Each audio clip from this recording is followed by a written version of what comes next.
understanding the energy of what happens when our body is physically compromised in some way.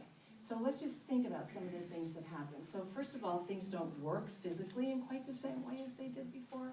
And then when that happens, we have feelings about that, right? We can feel pissed off, we can feel scared, we can have grief, we can have rage, we can be confused, all that sort of stuff. And those feelings impact what happens to us genitally. And then if on top of that, if we are surgically altered in some way, we can feel less beautiful. Right? And so our mind comes in and we tell ourselves these stories about, well, I only have half of one of my breasts now, so I must not be beautiful, right? But I am, aren't I? I think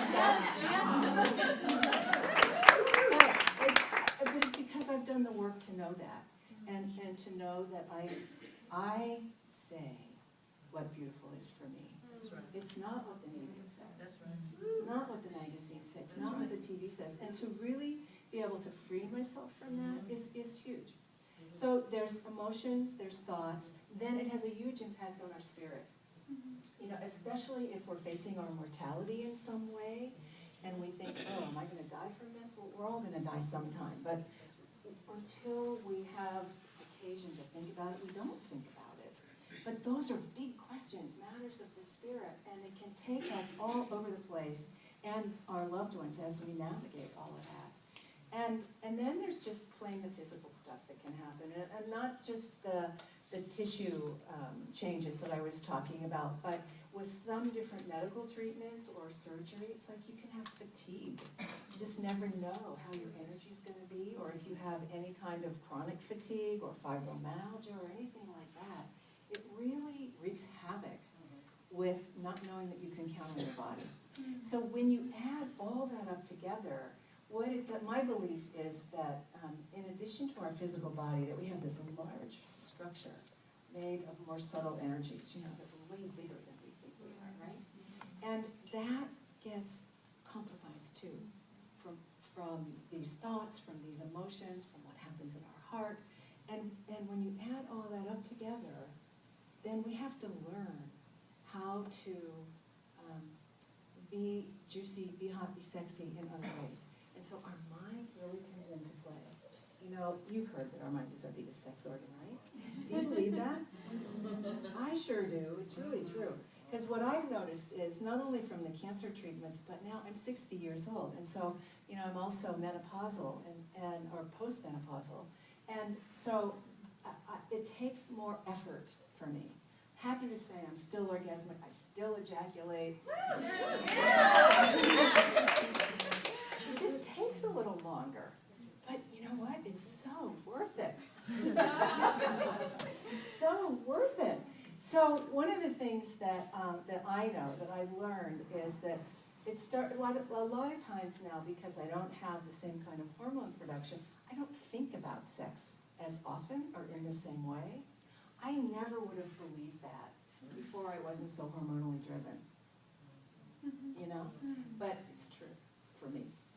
So it starts with a decision for me. So I have a weekly sex date. And I have it with myself if I'm alone. I have it with my partner if my partner's around.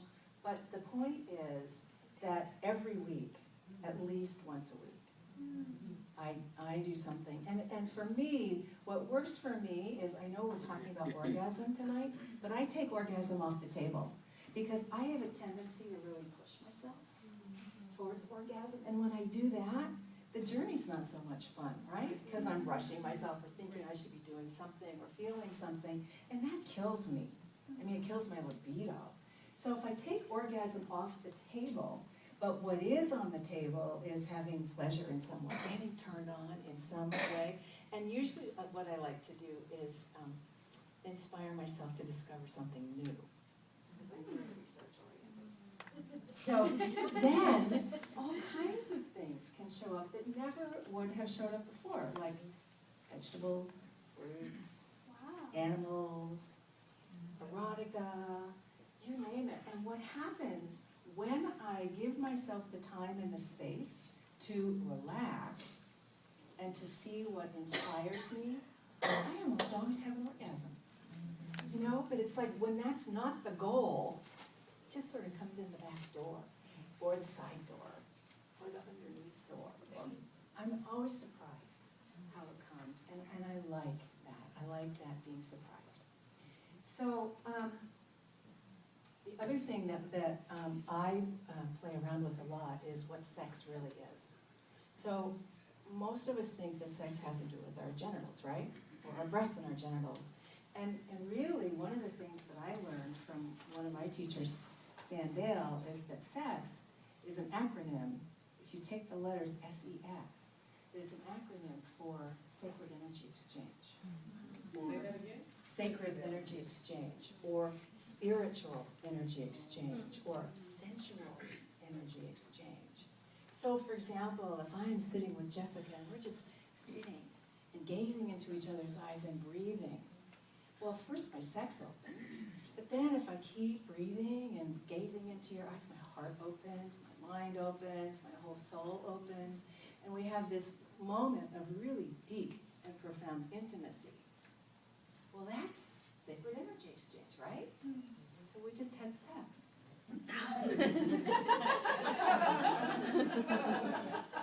I like this, right? Because then I can have sex a lot. And nobody knows except me. And the person who's lucky enough to be with me, right? And it's, for me, it took me a while to wrap myself around that, because we're so focused on fucking.